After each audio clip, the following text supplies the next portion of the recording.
جیسے بعض لوگوں نے کہا نا کہ اگر آدمی کے پاس جوتے نہیں ہیں تو غم کرنے کی بات نہیں ہے، اس آدمی کو دیکھو جس کے پاس جوتے پہننے کے لیے پاؤں نہیں ہے کہ نہیں؟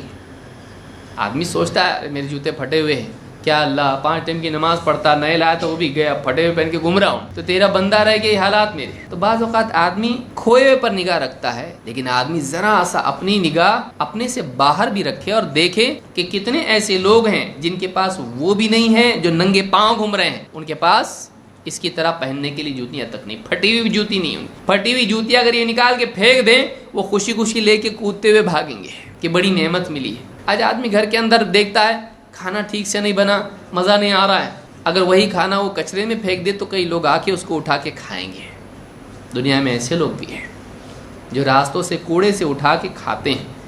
اتنا کیسی آدمی کیسا کھاتا ہوگا اور کتنی اس کو بھوک کتنی لگتی ہوگی جو ویسا کھاتا ہے۔ ہم لوگ یہ سوچیں کہ اللہ تعالیٰ نے ہم کو جس حال میں رکھا ہے، ایسے کئی لوگ ہیں جن کا حال اس سے زیادہ برا ہے۔ لہٰذا آدمی خوش رہنا چاہتا ہے تو وہ ان لوگوں کو دیکھے جن کے پاس اس سے کم ہے، جو اس سے زیادہ تکلیف میں ہیں، جن کے پاس نعمتیں اتنی نہیں ہیں جتنی اس کے پاس ہے۔